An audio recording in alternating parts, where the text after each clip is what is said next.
أعوذ بالله من الشيطان الرجيم. بسم الله الرحمن الرحيم. وقالوا اتخذ الله ولدا سبحانه بل له ما في السماوات والأرض كل له قانتون.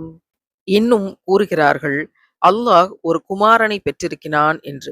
அப்படியல்ல, இவர்கள் கூறுவதிலிருந்து அவன் மிகத் தூய்மையானவன்.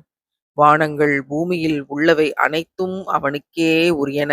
இவை அனைத்தும் அவனுக்கே அடிபணிந்து வழிபடுகின்றன. இறைவனுக்கு குழந்தை உண்டு, மகன் உண்டு என்று சொல்லிக்கொண்டு கிறித்தவர்கள், யூதர்கள் மற்றும் அரபு இணை வைப்பாளர்கள் இருந்தார்கள். இந்த கருத்துக்கு மிக கடுமையான கண்டனத்தையும் மறுப்பையும் இறைவன் தெரிவிக்கிறது தான் இந்த வசனம். வானங்களிலும் பூமியில் உள்ள அனைத்தும் அவனுக்கே சொந்தமானது என்று இந்த இடத்துல அல்லாஹ் சொல்றான். அதாவது வானங்கள், பூமியில யார் யார் இருக்காங்களோ அவங்க அத்தனை பேர் மீதான ஆளுமையும் அவனுக்கு தான் சொந்தம். அவர்கள் விஷயத்துல அவன் முழு அதிகாரம் படைத்தவன். பூமியில யார் இருக்கிறா, இன்னும் வேற எந்தெந்த உலகங்கள்ல யார் யார் அல்லாஹ் வச்சிருக்கிறான், அல்லது அவன் படைத்திருக்கக்கூடிய வானங்கள், பூமிகள், 7 வானம் இருக்கு, 7 பூமிகள் இருக்குன்னு சொல்றாங்க. இது எல்லாம் இறைவனுக்கு மட்டும்தான் தெரியும். இந்த மறைவான ஞானம் நமக்கு இல்லை. இது அத்தனையும் இறைவன் தன்னுடைய வசப்படுத்தி, அதற்கென்று ஒரு விதியை நிர்ணயிச்சு, எது எது எத்தனை நாள் இருக்கும், எப்ப அது ஆயுசு முடியுது, அத்தனையும் நிர்ணயிச்சு, இந்த அத்தனையும் தன்னுடைய கட்டுப்பாட்டில் வைத்திருப்பவன் இறைவன். மனுஷன் என்ன செய்யறான், தன்னை மாதிரியே இறைவனை நினைச்சுக்கிறான். தனக்கு ஒரு குடும்பம் இருக்க மாதிரி இறைவனுக்கும் குடும்பம் இருக்கு. தனக்கு ஒரு மனைவி, கணவன்லாம் இருக்க மாதிரி இறைவனுக்கும் ஒரு துணை இருக்குது.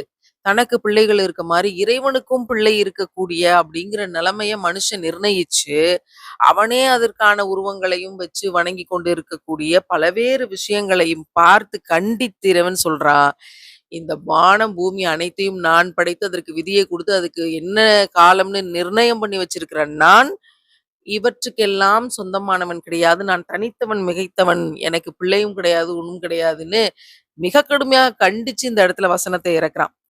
நாம் உயிரினும் மேலாக நேசிக்கும் முத்தம நபிகள் நாயகம் ஸல்லல்லாஹு அலைஹி வஸல்லம் அவர்கள் சொன்னார்கள். இறைவன் சொல்றானா, ஒரு இடத்தில் அவர்கள் மறுத்தார்கள், இன்னொரு இடத்தில் என்னை ஏசினார்கள். எந்த இடத்தில் மறுத்தார்கள்னா, ஏற்கனவே இருந்ததைப் போல மீண்டும் அவர்கள் உயிர் கொடுத்து எழுப்ப முடியாது அப்படின்னு சொன்னாங்க.